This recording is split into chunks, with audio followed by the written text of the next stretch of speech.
Bonjour. Bonjour. Alors, nous sommes ravis de vous retrouver une nouvelle fois de plus sur notre émission Lève-toi et marche. Ça nous fait vraiment plaisir de vous voir. Aujourd'hui, c'est un thème tout particulier après notre série sur les attentes. Oui. Aujourd'hui, nous allons parler d'un sujet particulier. Ça parle de notre identité. Avant ça, moi, c'est Yanni. Ah oui. Je pense qu'ils sont déjà habitués à nous voir. Hein? Annie, Elsie. OK. On se représente. OK. Alors, aujourd'hui, on voulait parler de l'identité. Parce qu'on sait que dans la vie, toutes sortes d'événements peuvent nous arriver. Oui. Parfois, on a l'impression de stagner dans plusieurs domaines de nos vies ou dans un domaine en particulier. On a l'impression qu'on n'a pas compris la chose qu'il fallait comprendre, en tout cas dans ce domaine d'activité-là. Et ça fait que on se tend à perdre de confiance, de perdre confiance en soi par rapport à ça, et on n'ose plus trop se présenter pour parler. Et parfois, c'est dangereux même lorsque ça arrive même avec Dieu. On n'a même plus l'impression qu'on peut écouter Dieu nous parler par rapport à ce domaine. On a l'impression que, ouais, pour ça, Dieu peut faire, mais pas avec moi. Et aujourd'hui, on veut voir que ce qui t'est arrivé ou ce qui t'arrive actuellement ne définit pas qui est-ce que Dieu dit que tu es. Et parfois, comme maman Annie me partageait avant le début de cette émission, parfois c'est même dans les domaines dans lesquels vous êtes appelés que pendant un certain temps de votre vie, vous avez l'impression de ne pas avancer, d'être bloqué parce que justement, l'ennemi essaye de vous empêcher de devenir qui est-ce que vous êtes censé devenir. Et c'est là, c'est dans la foi que vous devez vous tenir et dire, je suis ce que Dieu dit que je suis. Je ne suis pas mon expérience. Je ne suis pas ce que je peux appeler aujourd'hui mes échecs. Je suis ce que Dieu dit que je suis. Amen. Donc, pour cela, on va voir l'exemple de notre Seigneur et modèle Jésus-Christ. On va lire dans Luc au chapitre 23, à partir des versets 41. Donc, si vous avez votre Bible, lisez avec nous. Donc, je vais lire dans la version Louis II, Luc 43, de 41 à 43. Pour nous, c'est justice. Ah non, mais c'est bon de commencer au 39. Hein. Je vais commencer au 39, ça va être mieux. 39 à 43. L'un des malfaiteurs crucifiés l'injuriait, disant, « N'es-tu pas le Christ? Sauve-toi toi-même et sauve-nous. » Mais l'autre le reprenait et disait, « Ne crains-tu pas Dieu, toi qui subis la même condamnation? Pour nous, c'est justice, car nous recevons ce qu'ont méritait nos crimes. Mais celui-ci n'a rien fait de mal. » Verset 42. Et il dit à Jésus, « Souviens-toi de moi quand tu viendras dans ton règne. » Jésus lui répondit, « Je te le dis en vérité, aujourd'hui, tu seras avec moi dans le paradis. » Amen. Yeah. Donc, c'est ça, hein? On voit vraiment, Jésus est sur la croix. Yeah. Tout le monde l'insulte. Tout le monde lui dit, « Oh, si tu étais vraiment fils de Dieu. » Vous voyez, la question de l'identité revient. Un fils de Dieu ne peut pas mourir sur la croix comme un brigand. En plus, comme le pire des brigands, parce que c'était l'ascension réservée aux plus affreux des brigands à l'époque. Regarde comment il est nu, il est blessé, il est injurié. Et même l'un des brigands, parce qu'il est mis au milieu de deux brigands, lui dit vraiment, si tu étais fils de Dieu, avec tout ton pouvoir, sauve-toi et puis sauve-nous. Dans le naturel, il n'y avait rien qui pouvait pousser encore Christ à dire, je peux encore donner le salut. Yes. Parce que Jésus avait été appelé pour sauver. Et jusqu'au bout, on voit qu'il a mené sa mission. Mais devant la croix, il y a quelqu'un qui a besoin de salut. Cet homme-là. Et lui, il a cette capacité, je crois que c'était la grâce que Dieu lui donnait, de voir au-delà de l'homme brisé qui est à côté de lui. De voir au-delà des injures qu'on donnait à Jésus. Il dit non, moi je crois que lui, il peut me sauver. Et il se tourne, il demande à quelqu'un qui est dans le même état que lui. Souviens-toi de moi. Yes. Parce qu'il savait qu'il y avait une grandeur en Jésus, plus grande que ce qu'on était capable de voir en ce moment. Et parfois dans nos vies, c'est ça. Quelqu'un va venir vous demander conseil dans un domaine où vous-même vous êtes encore bloqué. Vous êtes peut-être en train d'échouer votre examen à l'école. Et puis quelqu'un qui veut faire le même examen que vous vient vous demander de l'aider à se préparer à réussir. Peut-être comme, je ne sais pas si tu es au courant que j'ai pas encore réussi cet examen moi-même. Je suis peut-être pas la bonne personne, tu vois, à qualifier pour t'aider. Mais aujourd'hui, on va voir que Jésus n'a pas laissé ces choses-là le définir, n'a pas laissé qu'est-ce qui se passait autour de lui, définir qui il était. Il est fils de Dieu. Son nom veut dire Dieu sauve, l'Éternel sauve. Même s'il était à la croix en ce moment-là et ça paraissait même si ça paraît être la fin, il sauve. Et c'est pourquoi il a pu dire avec assurance, aujourd'hui, tu seras avec moi au paradis. Jésus savait qui il était, il savait où il était, où il s'en allait. Il n'a pas dit, oh, attends, quand je vais ressusciter et que je vais être bien, je vais aller te chercher dans le séjour des morts. Vous voyez, parfois on se dit, bon, ok, quand moi-même je vais réussir cet examen que j'échoue depuis des années, je pourrais venir t'expliquer comment on fait. Mais il y a des fois où le Seigneur dit, non, non, non, c'est maintenant quand tu es encore en train de te battre avec cette situation que je veux t'utiliser pour montrer ma gloire. Parce qu'au final, ce n'est pas toi qui agis, c'est Dieu en toi qui agit. Ce n'est pas parce que tu aurais réussi toutes les étapes que tu peux même être la meilleure personne adéquate pour aider quelqu'un d'autre. Parfois, c'est au bord du gouffre, quand tu te sens comme inutile, incapable, que Dieu dit c'est bon, parce que là, tu peux m'écouter.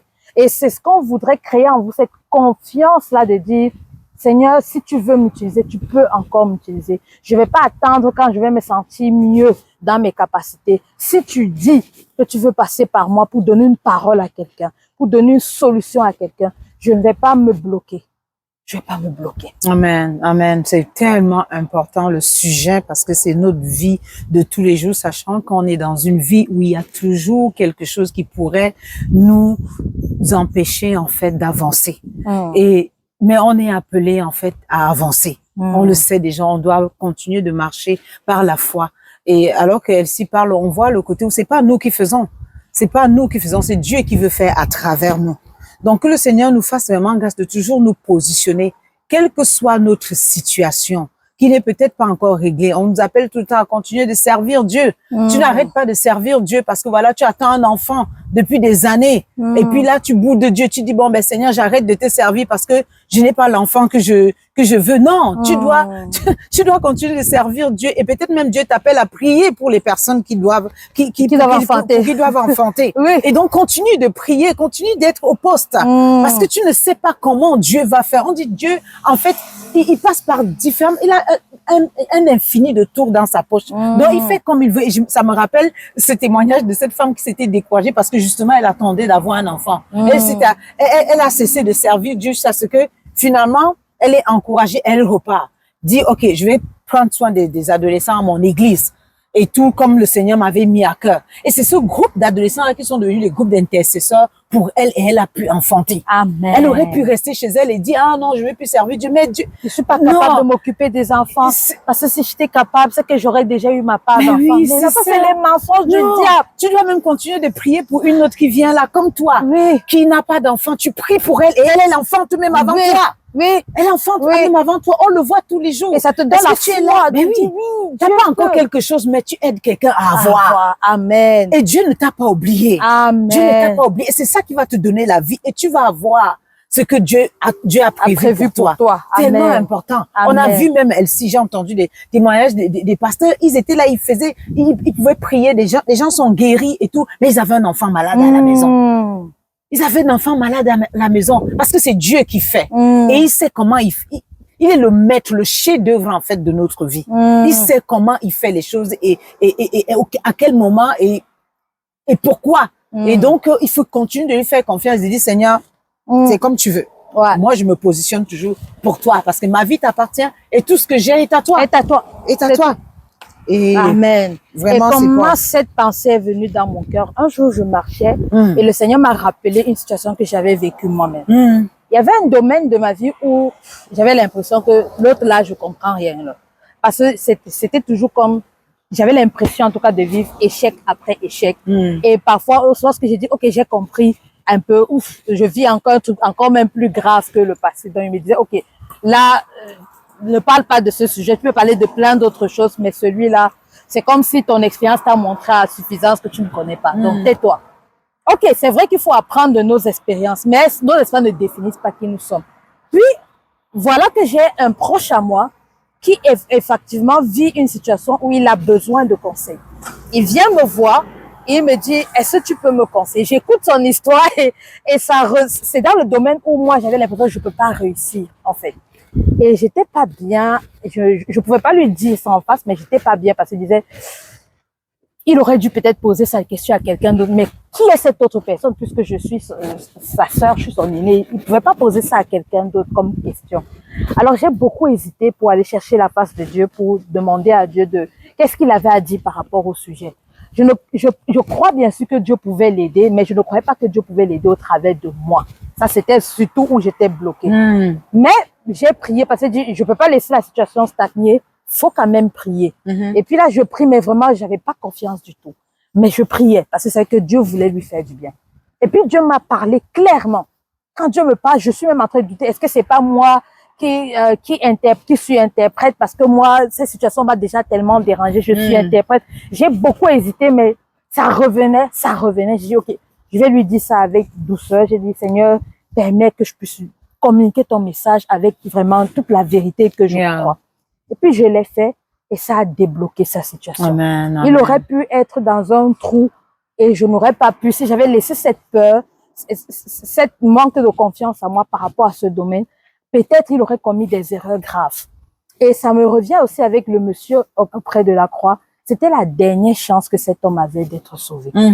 Toute sa vie, il avait peut-être rencontré Jésus, mais il n'était pas venu à lui. Il avait rencontré les autres prophètes peut-être, il n'était pas venu à lui. Mais là, il était au bord de la mort. Et la dernière chance qui lui était donnée, c'était Jésus sur la croix. Cet homme-là a accepté l'œuvre du Saint-Esprit de croire que Jésus pouvait le sauver.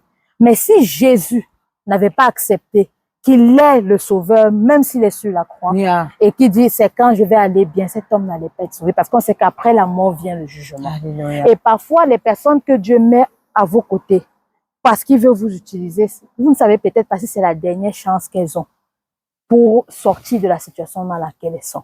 Un enfant peut être malade, c'est peut-être la dernière chance que le Seigneur vous positionne à côté pour prier pour la guérison. Ou bien la dernière chance pour que son cœur ne soit pas endurci. Parce que parfois il dit, j'ai cherché Dieu pendant des années. Là, je suis venue devant un enfant de Dieu. Si lui aussi me dit, si elle aussi elle me dit qu'elle ne peut pas, ben c'est fini. Et là, le Seigneur vous dit, que vas-tu faire? Vas-tu laisser ton expérience dire que tu ne peux pas? Ou vas-tu te positionner pour Dieu et croire que si Dieu veut t'utiliser, il peut le faire malgré tes limites. C'est ce à quoi nous t'encourageons. Alléluia. Tu vas voir comment la confiance à toi va grandir après ça et tu pourras dire, effectivement, ce n'est pas sur mes forces, c'est sur Dieu. Et ça va faire que demain, quand tu auras la victoire dans ce domaine-là, tu ne vas jamais appuyer tes conseils sur toi. Même si ton expérience peut être un outil de travail pour parler, tu ne vas jamais appuyer les conseils ou tes paroles sur toi. Tu vas toujours les appuyer sur Dieu parce que tu as vu Dieu t'utiliser quand tu étais au plus bas. Ça t'apprend l'humilité. Ça t'apprend à comprendre que peu importe les dons que Dieu te donne, c'est Dieu le donateur. Tu n'es qu'un intendant. Et c'est vraiment où je voulais arriver à la fin. Alors, je voudrais qu'on prie ensemble aujourd'hui pour que la confiance en Dieu et en vous-même revienne. Pour que vous vous positionnez humblement, mais avec audace auprès du Seigneur pour faire du bien à son peuple. Prions. Amen. Seigneur, nous voulons bénir ton nom pour ce sujet, Papa, qui est tellement important, alors que tu nous appelles, Seigneur, à accomplir tes desseins. Et ces desseins, parfois, peuvent être manifestés dans des moments difficiles. Ce n'est pas toujours quand on est bien qu'on doit pouvoir, Seigneur, faire ce que tu nous demandes de faire. Et nous prions vraiment pour nous-mêmes encore et pour chaque personne qui nous écoute, Papa, que tu nous donnes de nous positionner vraiment comme ces instruments entre tes mains, Papa, pour faire ta volonté, quelles que soient les circonstances de nos vies, Papa, afin que, Seigneur, ta gloire puisse être manifestée. Et parfois, vu que nous ne savons pas toujours comment tu vas faire pour régler parfois des situations qui pourraient nous empêcher de continuer, en fait, de te servir, Papa, c'est peut-être là qu'il va avoir que tu vas passer pour pouvoir toi-même, Seigneur, répondre à nos besoins. Et alors, je prie, Seigneur, pour mon frère, pour ma sœur qui m'écoute, Seigneur, que tu puisses vraiment repositionner Seigneur, toutes choses, Père éternel, dans les pensées, Papa, en renouvelant l'intelligence, Père éternel, en consolant, en guérissant, en redirigeant les choses, afin que, quelles que soient les circonstances, de pouvoir se tenir, Papa, pour toi et de faire ce que tu attends de nous. Dans le nom de Jésus, nous t'avons prié. Amen. Amen. Vraiment, recevez cet élan de foi. Recevez cet élan de vigueur. Retrouvez confiance en vous. Retrouvez confiance en Dieu. Amen. Vous êtes ce que Dieu dit que vous Amen. êtes. Positionnez-vous encore pour faire du bien aux autres. Yes. Allez, lève-toi et marche. Amen.